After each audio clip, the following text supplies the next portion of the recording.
June 19, 1944. High above the Philippine Sea, a formation of Japanese Zero fighters climbed into the bright morning sky. Their pilots had spent years mastering the art of aerial combat.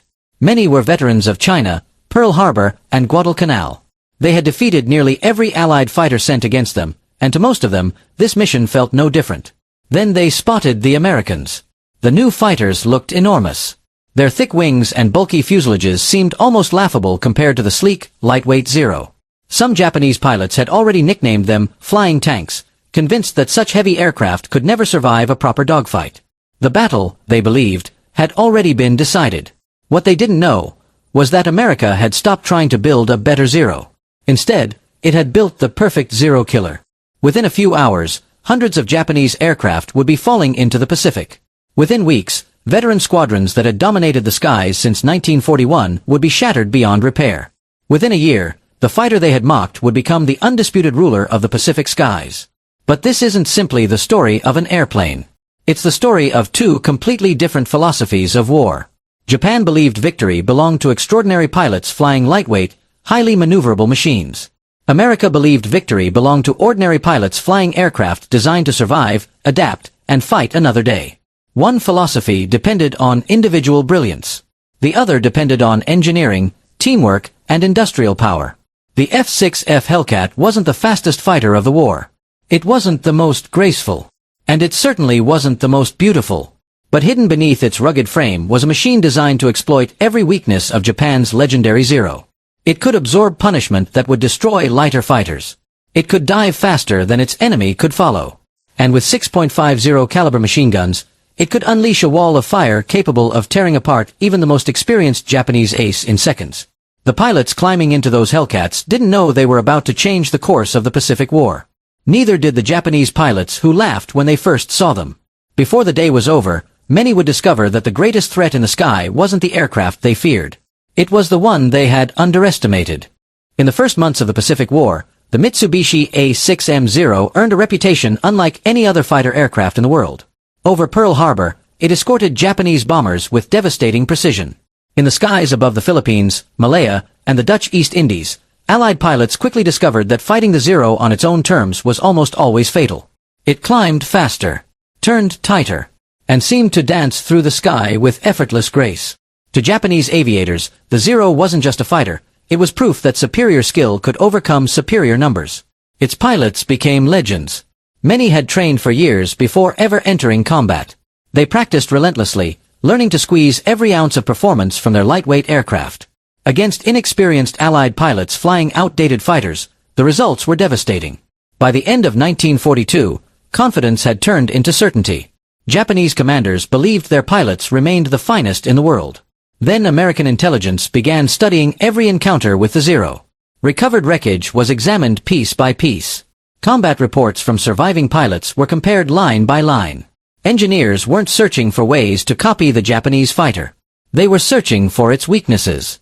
The Zero achieved incredible agility because it sacrificed protection. It carried very little armor around the cockpit.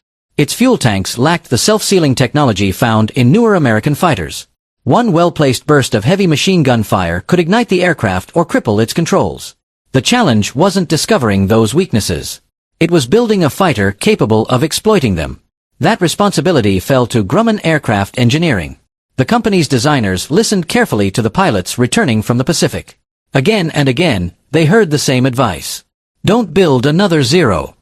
Build something better suited for American pilots. The result looked nothing like the sleek Japanese fighter. When the F6F Hellcat first appeared, its broad fuselage, powerful radial engine, and thick wings made it seem oversized. Compared to the graceful Zero, it looked slow, heavy, and almost awkward. Japanese intelligence officers studied photographs of the new aircraft. Some weren't impressed. A few veteran pilots even joked that American engineers had forgotten how to build proper fighters. If it's that heavy, one pilot reportedly remarked, it will never turn with a Zero. From everything they had experienced since 1941, the conclusion seemed obvious.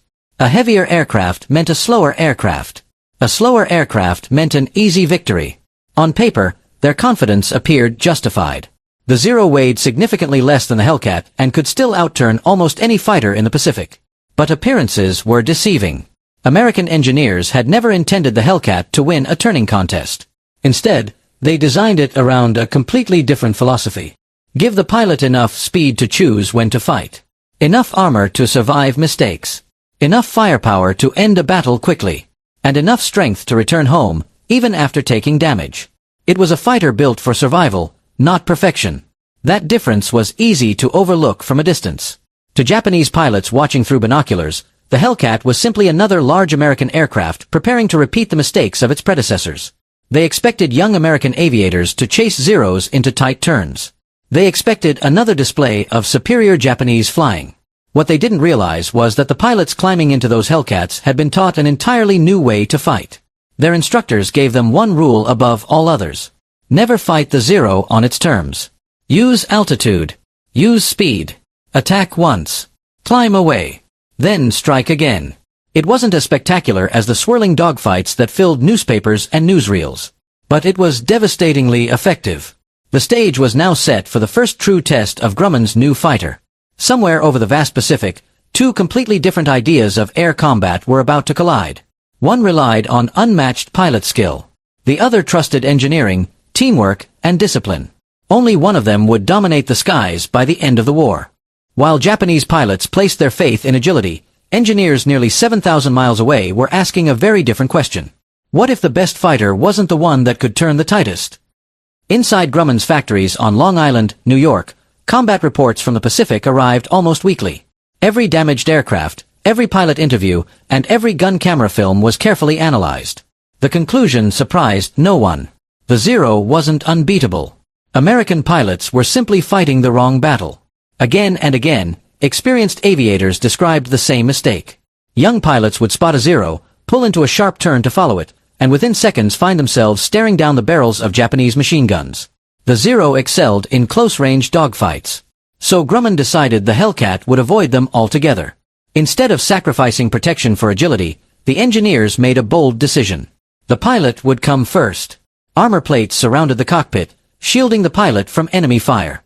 Self-sealing fuel tanks dramatically reduced the risk of explosions after being hit. The rugged airframe was designed to absorb punishment that would tear lighter fighters apart. To some critics, it seemed excessive. Every pound of armor made the aircraft heavier.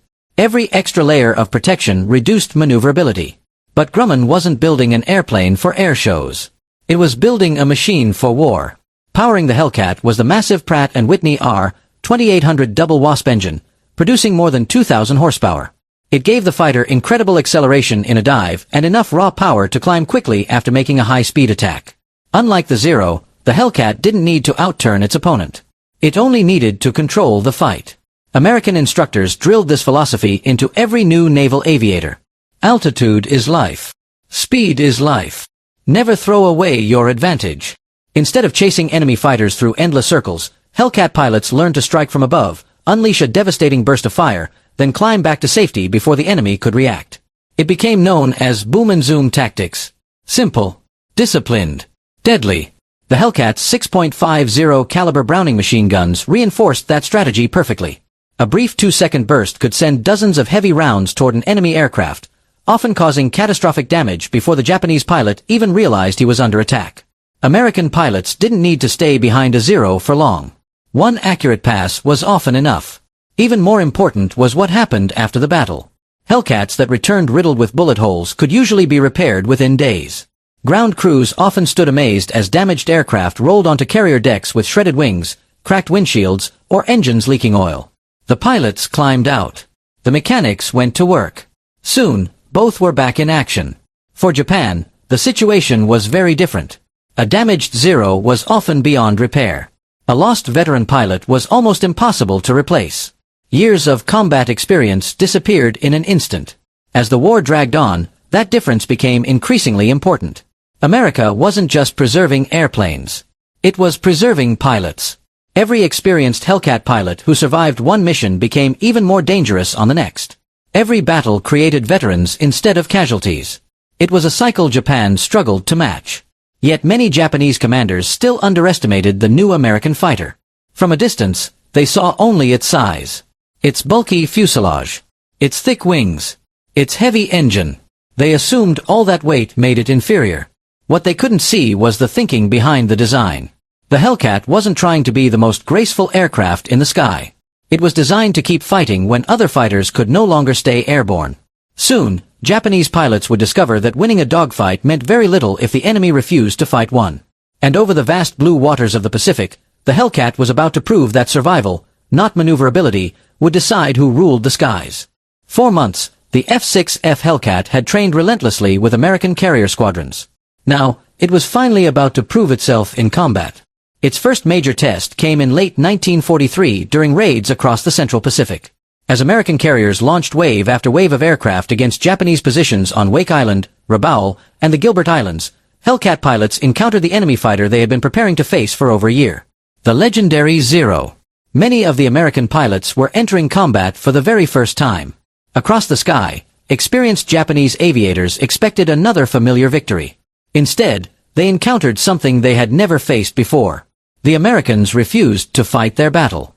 Whenever a Zero tried to lure a Hellcat into a tight turning contest, the American pilot simply climbed away. Moments later, he would dive back down with overwhelming speed, fire a short burst, and disappear before the Japanese fighter could respond. Again and again, the same pattern unfolded. The Hellcat wasn't dancing with the Zero. It was hunting it. Japanese pilots quickly realized they were struggling to keep up with the new American tactics. The Hellcat could dive faster. It could absorb far more damage. And unlike earlier American fighters, it carried enough power to climb back into position almost immediately after attacking. One veteran Japanese pilot later recalled that the new Grumman fighter seemed unwilling to play by the rules they had mastered since the beginning of the war. It never stayed where they wanted it. It attacked only when it held the advantage. Then it vanished. American pilots were beginning to understand the Hellcat's greatest strength: discipline. Victory no longer depended on being the best individual pilot in the sky. It depended on teamwork. Carrier fighter squadrons flew in coordinated formations, constantly communicating by radio. Wingmen protected each other, called out enemy positions, and warned of approaching attacks. A lone Zero might outturn a single Hellcat, but it rarely fought just one. The Americans had transformed air combat into a team effort. The Japanese still relied heavily on individual skill. That difference became more obvious with every engagement. During one raid over Rabaul, Hellcat squadrons intercepted large formations of Japanese aircraft defending one of the Empire's most important naval bases. The fighting was intense. Smoke filled the tropical sky as aircraft twisted through clouds of anti-aircraft fire. Zeros attacked with their familiar aggression, but American pilots held their formations. Instead of chasing every target, they covered one another, waiting patiently for opportunities. The results stunned both sides. Hellcats returned to their carriers with bullet holes scattered across their wings and fuselages, yet most landed safely. Several damaged aircraft were repaired within days and flown again. Japanese losses told a different story. Many of the Zeros that failed to return carried some of the Navy's most experienced aviators. These weren't inexperienced recruits. They were veterans who had survived years of combat across the Pacific. Every loss weakened Japan's ability to train the next generation. Meanwhile, American confidence continued to grow. Pilots who had once feared the Zero now realized it could be defeated, not through reckless courage, but through superior tactics and a fighter designed to exploit its weaknesses. News spread quickly throughout the fleet. The Hellcat wasn't simply another replacement for the aging Wildcat. It was something entirely different. Carrier commanders immediately noticed the change. Escort missions became more effective. Bomber formations suffered fewer losses. American pilots returned with increasing confidence after every operation. Even maintenance crews began calling the Hellcat by a nickname that perfectly reflected its reputation: the Ace Maker. It wasn't because the airplane made flying easy. It was because it gave its pilots the chance to survive long enough to become experts. Each successful mission created more veterans. Each veteran made the next mission even more successful. For Japan, the opposite was happening. Every battle consumed experienced pilots faster than they could be replaced.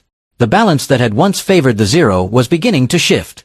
Still, many Japanese commanders believed these defeats were temporary. They remained convinced that one decisive battle would restore their dominance in the Pacific. They didn't yet realize that America was preparing exactly such a battle. Only this time, hundreds of Hellcats would be waiting in the sky. And the outcome would forever change the history of naval aviation. June 19, 1944. The sun had barely risen over the Philippine Sea when radar operators aboard American carriers noticed something unusual. Tiny blips began appearing across their screens. Then more. And more. Within minutes, it became clear that this wasn't a small patrol. It was the largest wave of Japanese carrier aircraft the U.S. Navy had faced since the beginning of the Pacific War. Deep inside the Combat Information Center, officers worked with remarkable calm. Using radar, they tracked every approaching formation, calculating its speed, altitude, and direction. Unlike earlier battles, American pilots didn't have to search the endless Pacific for the enemy. They already knew exactly where the Japanese were coming from.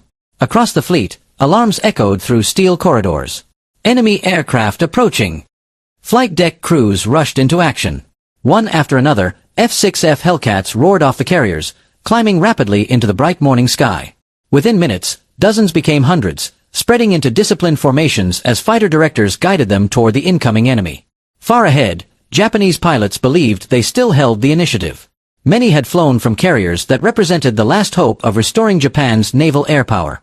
Despite the setbacks of previous months, they remained confident that aggressive attacks and superior flying skills could still overwhelm the Americans. They had no idea the battle had already begun. The first Hellcats struck from above. Instead of waiting for the Japanese formations to organize, American fighters attacked while they were still approaching the fleet.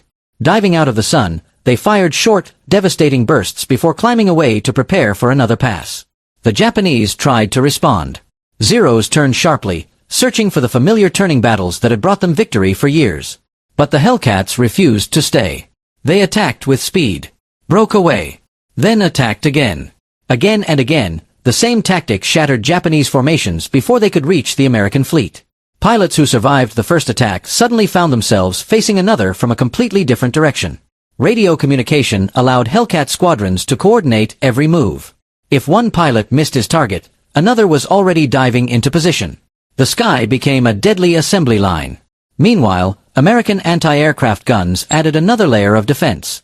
Any Japanese aircraft that slipped past the fighters faced a wall of shells from battleships, cruisers, and destroyers protecting the carriers below.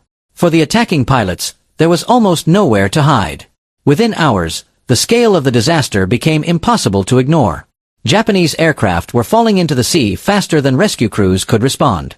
Some burst into flames after a single burst from the Hellcat's 6.50 caliber machine guns. Others, damaged and low on fuel, never found their carriers again. American pilots could hardly believe what they were witnessing. One squadron after another reported extraordinary success. Entire enemy formations disappeared before reaching their targets. Veteran aviators later admitted they had never experienced anything like it. The battle was so one-sided that American flyers gave it a nickname that would become legendary: the Great Marianas Turkey Shoot. The phrase wasn't meant to mock the courage of Japanese pilots. Many fought with remarkable determination until the very end. Instead, it reflected how completely the balance of power had shifted. The Zero was no longer facing the inexperienced American pilots of 1942. It was confronting well-trained squadrons flying an aircraft designed specifically to defeat it. By the time the fighting ended, Japan had suffered catastrophic losses. Hundreds of aircraft were destroyed. But even more devastating was the loss of experienced naval aviators.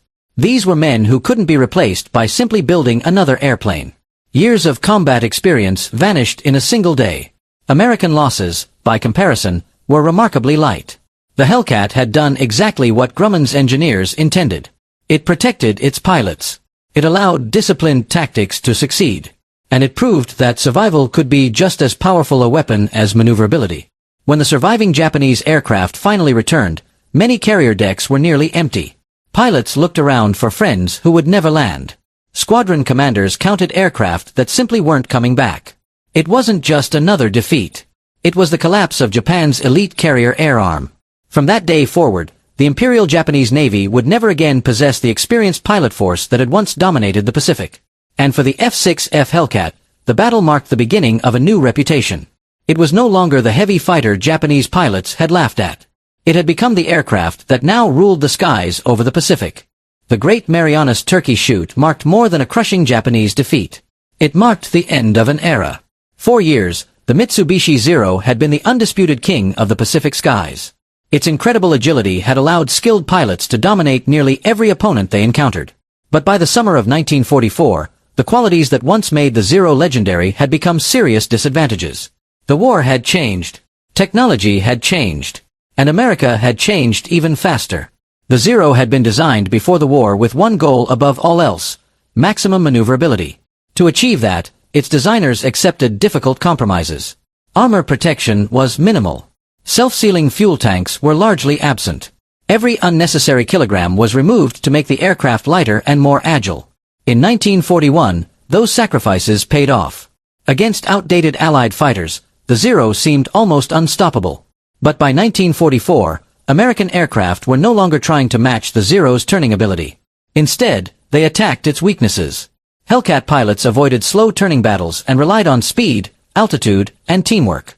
They struck from above, fired short bursts, and climbed away before the Japanese pilots could react. The Zero simply couldn't force the Americans to fight on its terms anymore. Even when Japanese pilots managed to get behind a Hellcat, victory was no longer guaranteed. The Grumman fighter could absorb astonishing amounts of damage. Bullet holes that would have destroyed a Zero often left the Hellcat still flying. Many American pilots returned safely despite severe damage to their aircraft, giving mechanics the chance to repair the fighters and send them back into combat. For Japanese pilots, the story was often very different. A single burst of .50 caliber fire could ignite fuel tanks, sever control cables, or tear apart the lightweight airframe. The aircraft that had once ruled the Pacific had become increasingly vulnerable. But the greatest challenge facing Japan wasn't the airplane. It was the pilot sitting inside it. By late 1944, the Imperial Japanese Navy was running out of experienced aviators. The veterans who had fought over Pearl Harbor, Coral Sea, and Guadalcanal had been lost one battle at a time. Their replacements arrived with only a fraction of the training. Some new pilots received just a few months of instruction before being sent into combat. Many had never practiced carrier landings under wartime conditions. Others had little experience in aerial gunnery or formation flying. They were brave. But bravery couldn't replace years of experience. America, meanwhile, had built an entirely different system. Training schools continuously produced new naval aviators. Combat veterans returned to train the next generation. Lessons learned in one battle were quickly shared across the fleet. Every mission made American squadrons stronger. Japan's squadrons grew weaker. The difference became impossible to hide. Even Japanese commanders began acknowledging that the Hellcat had changed the balance of air combat. Reports from the front described an enemy fighter that was faster in a dive, heavily armed, remarkably durable, and flown by increasingly confident pilots using disciplined tactics. The Zero was no longer facing isolated opponents. It was facing an entire combat system. Factories produced replacement aircraft faster than Japan could destroy them. Escort carriers delivered fresh squadrons across the Pacific. Repair ships returned damaged aircraft to service. Fuel, ammunition, spare parts, and trained pilots arrived with astonishing efficiency. Every Hellcat represented far more than one fighter. It represented the industrial strength of an entire nation. As American forces advanced across the Pacific, Japanese pilots found themselves defending island after island with fewer aircraft, less fuel, and increasingly inexperienced crews. The outcome of each battle became more predictable. The Hellcat continued to build an extraordinary combat record, eventually accounting for more enemy aircraft than any other U.S. Navy fighter during the war. The Zero had not become a bad airplane. It had simply been overtaken by a rapidly changing war. The fighter that had once dominated the skies was now fighting an opponent built specifically to defeat it. By the final year of the Pacific Campaign, even veteran Japanese pilots understood the truth. The era of the Zero was over, and the aircraft they had once dismissed as too large, too heavy, and too slow had become the new master of the Pacific skies. But one final chapter remained. The Hellcat hadn't just won battles, it had helped secure Allied victory across the Pacific, leaving behind a legacy that would influence fighter aircraft design for generations to come. By early 1945, there was little doubt about which fighter ruled the Pacific. Wherever American carrier groups sailed, the F6F Hellcat was there. Escorting bombers, protecting the fleet, intercepting enemy aircraft, and clearing the skies before every amphibious assault. The balance of air power had completely shifted. Only 3 years earlier, Japanese aircraft had dominated vast stretches of the Pacific. Allied pilots often flew missions knowing they were facing an enemy with superior experience and one of the finest fighters ever built. Now, the situation was reversed. American pilots launched from their carriers with growing confidence, knowing they possessed both numerical superiority and an aircraft designed to survive the harsh realities of combat. The Hellcat became the backbone of the U.S. Navy's carrier air groups. From the Philippines to Iwo Jima and Okinawa, it flew thousands of missions in every role imaginable. It escorted dive bombers deep into enemy territory, attacked airfields, strafed military installations, and intercepted anything that threatened the fleet. Its versatility proved just as valuable as its firepower. Unlike aircraft designed for only one purpose, the Hellcat adapted to almost every challenge the Pacific War presented. Its rugged construction allowed it to operate day after day from crowded carrier decks despite the constant stress of takeoffs and landings at sea. Mechanics admired its reliability. Pilots trusted it with their lives. Even after hours of combat, many Hellcats returned carrying damage that would have destroyed lighter fighters. To the men flying them, the aircraft earned a reputation for bringing its pilot home. That confidence changed the way American squadrons fought. Pilots attacked aggressively because they trusted both their aircraft and the wingmen flying beside them. The emphasis was no longer on individual heroics. It was on teamwork. Every mission relied on disciplined formations, clear radio communication, and carefully planned tactics. The result was overwhelming. By the end of the war, Hellcat pilots had claimed more than 5,000 enemy aircraft, making the F6F Hellcat the highest-scoring fighter in the history of U.S. naval aviation. It achieved an extraordinary combat record of approximately 19 enemy aircraft destroyed for every Hellcat lost in air-to-air combat, a statistic that reflected not only the aircraft's design but also the training, coordination, and industrial strength behind it. 4 Japanese pilots, each passing month, made the situation more difficult. Fuel shortages reduced training. Replacement aircraft arrived too slowly. Experienced squadron leaders became increasingly rare. Many young pilots entered modern air combat was no longer won by the most agile airplane alone. It was won through superior training, disciplined tactics, industrial strength, and machines built to protect the people inside them. The Pacific War had begun with the Zero setting the standard for fighter aviation. It ended with the Hellcat defining a new one. And in doing so, it earned its place as one of the most successful naval fighters ever built, an aircraft that didn't simply survive the war, but helped shape the future of air combat itself. On that June morning in 1944, many Japanese pilots climbed into their Zeros believing they still commanded the skies of the Pacific. 4 years, that belief had been justified. Their aircraft had become a legend, and their victories had shaped the early course of the war. But wars are not won by reputation alone. They are won by those who learn, adapt, and evolve. The F6F Hellcat didn't succeed because it was the fastest fighter in the world. It didn't succeed because it could outturn every opponent. It succeeded because it was built for the war America was actually fighting, not the one Japan hoped it was still fighting. Every armor plate protected a pilot. Every self-sealing fuel tank saved another life. Every successful landing meant one more experienced aviator would fly again tomorrow. That simple philosophy transformed the Pacific Air War. By the end of World War II, Hellcat pilots had destroyed more than 5,000 enemy aircraft, earning many young pilots entered combat knowing they faced opponents with better equipment, better logistics, and far more experience. Some fought with incredible courage despite impossible odds. But courage alone could not reverse the course of the war. As American forces pushed ever closer to Japan, the Hellcat played another critical role. It helped establish complete air superiority. Without control of the skies, Allied bombers could strike enemy positions with increasing freedom.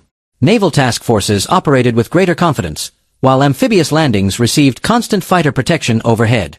The Zero, once feared across the Pacific, could no longer prevent these operations. Its era had ended. Ironically, the Hellcat never became famous because it was the fastest fighter of World War II. It wasn't. It never achieved legendary status because it could outturn every opponent. It couldn't.